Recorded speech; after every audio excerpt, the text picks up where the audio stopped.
If you're considering taking Ozempic or Wegovy for weight loss and or to improve the control of your type 2 diabetes, then I really encourage you to watch this video to the complete end, because I'm going to do something that many doctors don't do for you. One of the many jobs of a doctor is to explain to you the benefits of a new medication, but also the risks of a new medication, the potential side effects or the potential unintended consequences of taking a medication. Many doctors are busy, they don't have time to do this, so I'm going to go over the potential problems with Ozempic, Wegovy, and the other GLP-1 agonists with regards to taking them for weight loss, and what you need to understand and know before you decide to fill that prescription and begin to take this medication regularly for the rest of your life. Now, Ozempic is a GLP-1 agonist. This is a class of medications. There are several drugs in this drug class. Most of them are used at much lower dosages than the recent FDA approval for the new higher dose Ozempic and Wegovy. I think the first GLP-1 agonist gained FDA approval around 2005, but it was in a microgram dose that was injected daily instead of a milligram dose that was injected weekly. So there's a little bit of difference there. One of the main problems I'm worried is going to be the higher dose of Ozempic that you have to inject in order to get the weekly schedule. Now, one of the main problems I have with Ozempic and other drugs in this class is that the underlying assumption is basically paints your hunger as the enemy, as a bad thing. And I want you to understand very clearly that your hunger is an evolutionarily conserved mechanism. It is very important. It is vital. It is a good thing. It is your friend in the right food environment. And so the other underlying assumption is that this is a genetic condition. The food you're eating doesn't matter. It's not the food, it's you. There's something wrong with you. And so many people are going to start Ozempic or Wegovy and think, well, I'll just do this for the rest of my life. But of course, I'm just going to keep eating the foods I've always eaten because the lady on television said that obesity is genetic. It has nothing to do with my food. There's no such thing as a bad food. And so when I do rarely get hungry while injecting Ozempic, I can eat whatever I want. It's fine, and I've got verification of that because I'm losing weight. And also when I check my hemoglobin A1C, it's lower. So therefore, I must be getting healthier taking this medication. Therefore, it must all be genetic. Has nothing to do with the food I'm eating. So the next thing you must understand is that you're going to have to, in order to continue to have the benefits of weight loss and improved A1C, you're going to have to inject Ozempic for the rest of your life. And so people, we all think, well, the future is going to be rosy, right? What happens if you lose your job, lose your insurance, lose your life savings? What happens if some unforeseen financial catastrophe happens to you?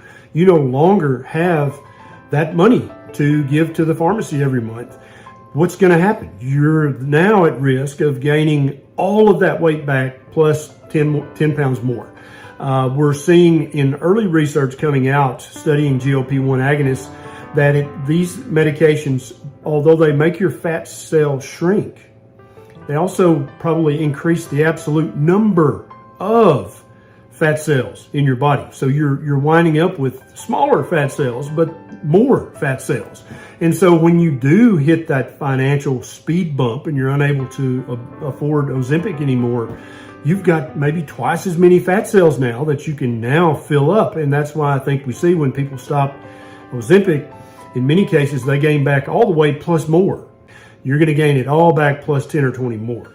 Another thing, we're already getting reports back in from healthcare providers prescribing Ozempic is that because people continue to just eat their standard American diet, which is very often deficient in proteins, fatty acids, vitamins, and minerals, there is an inordinate amount of muscle loss that goes along with the weight loss. Now, keep in mind, if you're overweight, you don't want to lose muscle. You just want to lose the fat.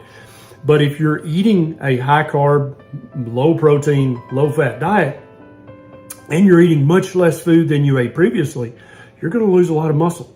And indeed, we're starting to see this feedback from healthcare providers whose patients have not changed their diet.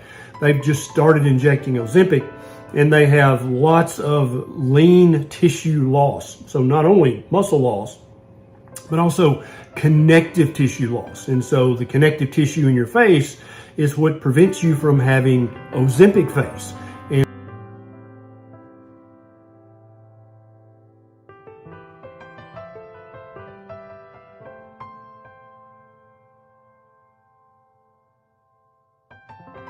And so if you're not prioritizing your protein and you're not eating plenty of that and cutting down the carbohydrates, then you're going to lose a ton of muscle and a ton of connective tissue that holds your body together and makes it appear younger.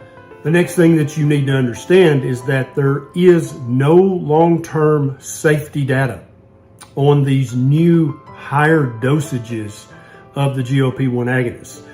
So Ozempic and Wegovy they are at much higher doses than the initial FDA approvals for other GLP-1 agonists. Very much higher. And that's why you can get away with injecting them once a week instead of once or twice every day.